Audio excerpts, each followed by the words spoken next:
রোজা আজকে আমার বউ সাজতেছে। রাত বাজে এখন 10টা, তাই না আব্বু?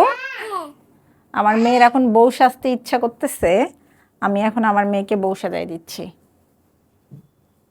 কথা হচ্ছে যেটা, বাচ্চা ভালো হইলে সব ক্রেডিট হচ্ছে বাচ্চার বাবার, আত্মীয় স্বজন, পাড়া প্রতিবেশী যারা আছে তাদের। আর বাচ্চা যদি খারাপ হয় তাহলে সব ক্রেডিট হচ্ছে মার। আজকে আমি ঘুম থেকে ওঠার পর আমার জামাইয়ের মুখ দেখি নাই। ধরতে গেলে কতক্ষণ হবে? সকাল 10টা থেকে রাত 10টা, 12 ঘন্টা। এখনও সে বাসায় আসে নাই। এই যে 12 ঘন্টা, আমার 2টা বাচ্চাই দিনে ঘুমায় না। আজ আমার বড় মেয়ে একটু লেট করে উঠছে জন্য ও ঘুমায় নাই। সর্বোচ্চ আধা ঘন্টা ঘুমাইছে।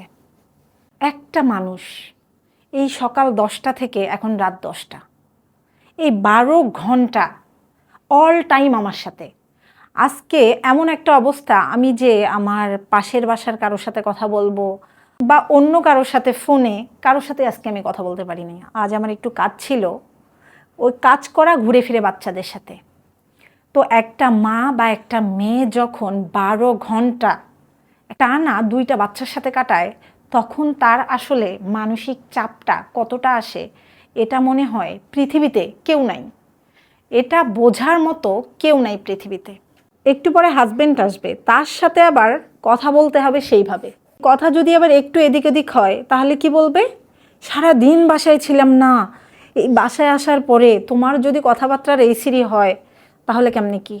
এখন আমি কেমনে বোঝাই তারে যে আমি 2টা বাচ্চাকে টানা 12 ঘন্টা তাদের সাথে থাকার পর আমার যে মানসিক অবস্থাটা কীরকম সেটা তো আমি তাকে বোঝাইতে পারবো না। এটা কেউ বুঝবেও না, এটা পৃথিবীতে কেউ কখনো বোঝে নাই, বুঝবে না। একটা মা যে কতটা কষ্ট করে সেটা হয়তো কেউ বুঝবে না। কিছু পাবলিক আছে যারা বাজে কমেন্ট করে যে চেহারার এই অবস্থা কেন, হ্যান ত্যান প্যান কত কি। আমি আসলে অন্যান্য মাদের মতো না, সারাদিন নিজেকে নিয়ে ব্যস্ত থাকবো এই মা আমি না। সময়টা আমি সেজেগুজে থাকবো, সেই সময়টা আমি আমার বাচ্চাদের দেব। যেই সময়টা আমি নিজের কেয়ার করব সেই সময়টা আমি আমার বাচ্চাদেরকে দেব। তাদের উদ্দেশ্যে একটা কথা বলতে চাই, আপনারা যে এই ধরনের বাজে কমেন্ট করেন, আপনারা কি আদৌ কখনো কোনো মাকে কাছ থেকে দেখছেন যে একজন মা কতটা কষ্ট করে? আমার মনে হয় না আপনারা দেখছেন। আপনারা যদি দেখে থাকতেন তাহলে এই ধরনের কমেন্ট করতে পারতেন না। একটা মা সত্যি অনেক কষ্ট করে, একটা মেয়ে মা না হলে কখনোই বুঝবে না।